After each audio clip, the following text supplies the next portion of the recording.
Everyone, welcome to this episode of Throwdown Tuesday. If you'd like for me to review an album or a band or your album in general, please subscribe to the bottom or just email me at toocoolforschool at xbox1@gmail.com and I will be more than happy to interview you or your band or whatever you want me to do, man. Like, if you want your name out there, I will try my best to get your name out there. Today I am doing an album that a few of you have emailed me about. A couple of my friends asked me if I got it. I actually just got it today in the mail. I would probably say about like an hour ago. I just went out there and grabbed the mail and I was like, oh wow, okay, exciting. I did open it just to see if everything was intact, which it was, thank God, because a lot of people have been complaining that they did not get they got the CD but no digipack. They got the digipack, no CD. They got a wrong like size. Like if they ordered small, they got an XL. If they ordered the hoodie, they got a tank top, which I would be extremely pissed about because I did not order the hoodie because it was an extra $13 for shipping. That is insane. Why would you charge an extra $13 for shipping, let alone you don't need it? It's like you're just stealing money from us to get a fucking hoodie. It's bullshit.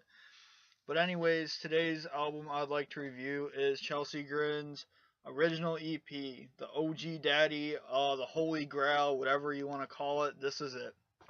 Um, it is actually the third pressing. The first pressing did not have Requiem on it. And then the second pressing they did add Requiem on it. It was made by originally iTunes. They just put it on iTunes and see what people would like react to it.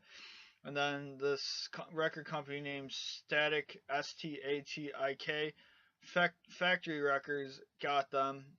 They did the album once, went to shows, like everyone bought them, they were insane, so they repressed it again, like I said, added a new song. Right after that, probably say half a year later, picked up Red on Artery, and they got pissed about it because they knew that they had a moneymaker, and then they left, and they went to a bigger label. They've been in a lawsuit for this for years. Like you went to any of their shows, they would tell you like we can't produce them, we can't release them. I know people went up to the merch. It was like, yeah, you guys have their first album. They're like, no, like it's not gonna happen.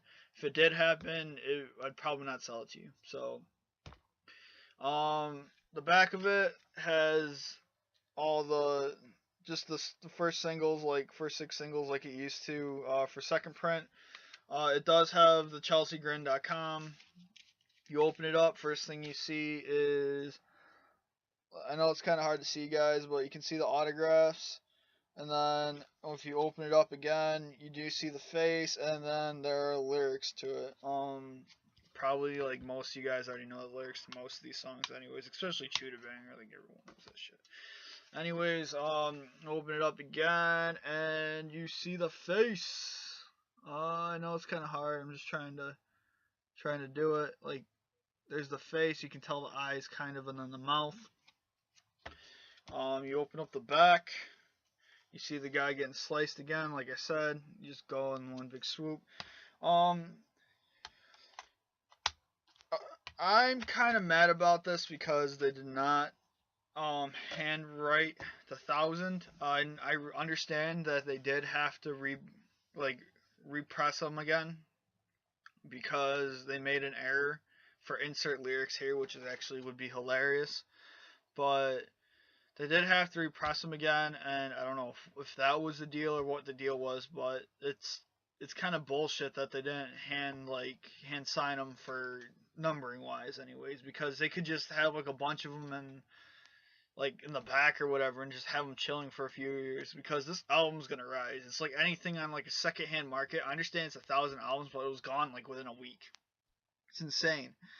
I understand these albums will go up over time. It's just a matter of time they will, and who knows if they have some bullshit underneath their hat where they're like, we're gonna reprint it again, or we already have these printed and just set to the side just in case it gets too wild. They just had like one on eBay for a first print that sold for like $1,000. That's insane. I would never spend $1,000 on a CD in my life unless that CD was like pure platinum.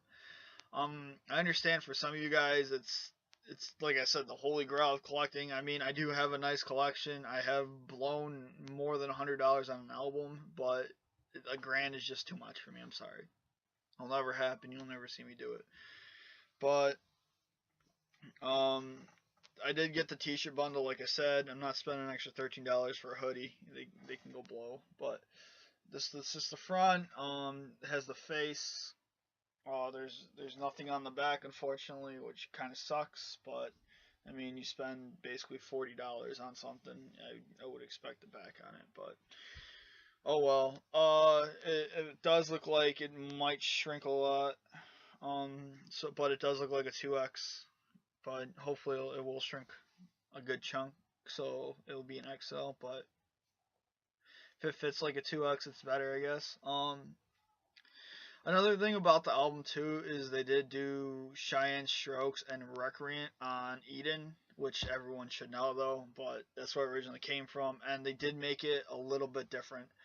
I do like the older style better. I've always been a fan of the really like unclean, like studioized stuff. Like when you listen to like old Slayer albums or something like that before they were remastered, you can tell like it was like shit. And that's what I really like about them. And I mean I do go back and listen to like Hell Awaits or something like that remastered.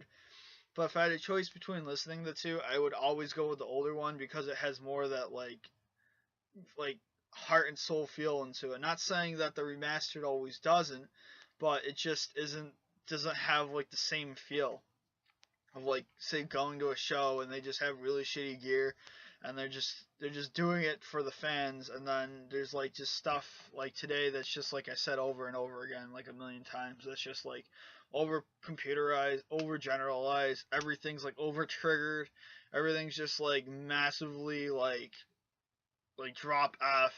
And I love that music, but you would always, I'm saying is like you should always go back and just listen to the older raw and cut stuff from where like it began for like a lot of like bands like this, or like if you listen to like I don't know, I'd say like Original Cleansing or like the original like Suicide Silence EP, and like you listen to the rawness of it, it's like wow, like it's insane like how like they maybe have like a $500 budget, which really isn't a lot to go into a studio and making out like an EP with, and they just pulled it, and then it just sounds like that amazing for that much money they have on probably some beat up drums that they bought at a garage sale for $20. But as an overall, I would say it was a good like 8 out of 10. It does have on the spine, it does have say self-released on the spine and on the front. Like I'm kind of pissed they made the digipack extremely flimsy. You could easily bend it, which really sucks. It's not really that durable for a digipack. Like I said, you spend $40 on this. I would expect them to have some type of like like at least durability to them. You know what I mean? But this is Throwdown Tuesday for this week. Subscribe to me, like I said. If you want me to interview your band or another band, just request me down at the link, like just in the descriptions below, like or the comments, or if you want to just email me. But let me know. It was fun this week. I'm actually kind of happy. Like I said, I got this album. It was cool. Hope to see you guys next week.